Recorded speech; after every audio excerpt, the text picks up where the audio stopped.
Hey everyone, Sparks back with another Goddess of Victory Nikke video, and Bae is super Bae. How could I even avoid making that joke? I mean, just look at her. It's funny because she says, stop looking at my face for at least 1 second. I mean, I don't know if it's her face that we're all staring at, if you know what I mean. That said, she does have a pretty beautiful looking face. I mean, just everything about her.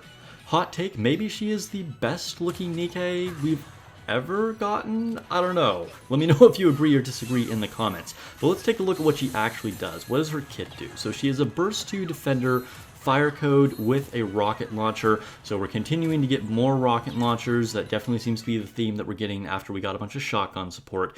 And her skill 1 is a passive that says activates if self survives when using burst skill, affects all allies, proportionally shares damage taken continuously. Okay, so we don't have a lot of shared damage effects. One that I can think of that's often used is Jackal. She is an all-star PvP unit because she has that shared damage effect as well as being a rocket launcher, so immediately seeing some similarities here with Bae. And then the skill also increases defense by 10% of caster's defense continuously. The skill is kind of whatever. The shared damage could definitely be impactful potentially in Arena. The defense is kind of whatever, and I don't really see this doing anything in PvE. Let's see what skill 2 does. Again, it says activates if self survives when using burst skill, affects all allies, proportionally shares damage taken continuously. Now this is really strange. I don't know why we have this exact same line of text on both skills. I don't know if this somehow actually changes how this will work. I haven't really done a lot of research on this, I'll be honest. I'm just... So let me know if you know what would actually change about this being in 2 different skills. I'd love to hear it. But right now I'm wondering if this is just like an error. They typed this out in both skills. We've definitely seen them make strange mistakes before. I think that's possible.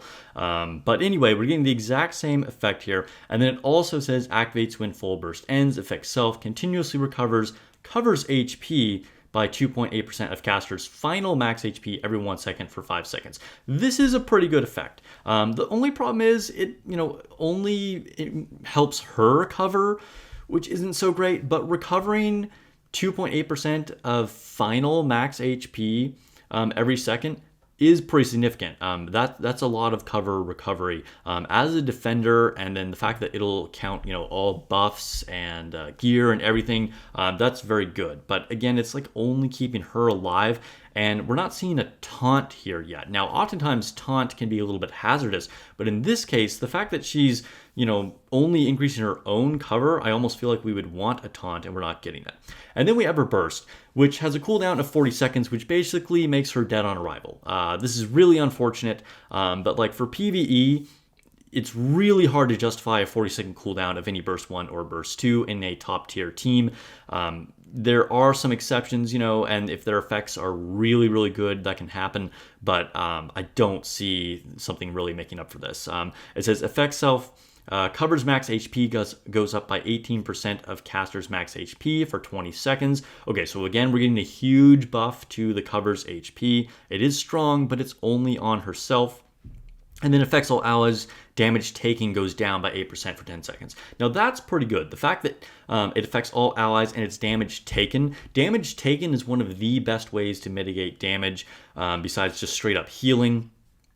This could potentially even make you survive some big burst because, damage taken down by 8% is not bad at all. But I don't know. It's looking like she might be kind of a mid-tier Arena unit. You guys know I've been getting less and less excited about Arena. I don't know. I'm a little disappointed. I don't see her doing anything in PvE. Just because like the 40-second cooldown is pretty damning, unfortunately. But she does make good sounds, we'll say that. And she looks amazing. And I'll try and get one copy of her. I feel like this is definitely something that people can save for before anniversary. I don't know, I might even just wishlist her. That burst animation is insane. I think we all want that as a lobby wallpaper, but that's probably the best thing about her. But before we wrap this up here, what are you all doing? Maybe this is another hot take here, but this is the current state of the popularity vote. And I just, I know I'm kind of like talking to the wrong audience here because I know my audience, all my viewers are smarter than this. We even talked about this on Discord. You guys know. But like, Red Hood is such a wasted vote. Like, Red Hood already looks amazing. She does not need another skin.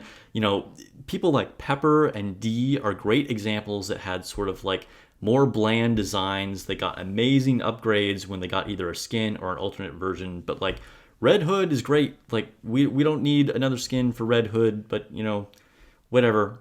Good luck, y'all. All right. I think that's all I have. One quick thing. Maybe this will bring back Emma into play, into Arena. Probably not, because she's still not even really used with Jackal. But, Bae could potentially, have some applications there, and I don't know. She looks good. I'll definitely wishlist her, and yeah. All right. Let me know what you guys plan to do with her. Are you going to pull for her or just keep saving for the anniversary? We know that's coming really, really soon, and please vote wisely. I'll catch you guys in the next video and on stream later tonight.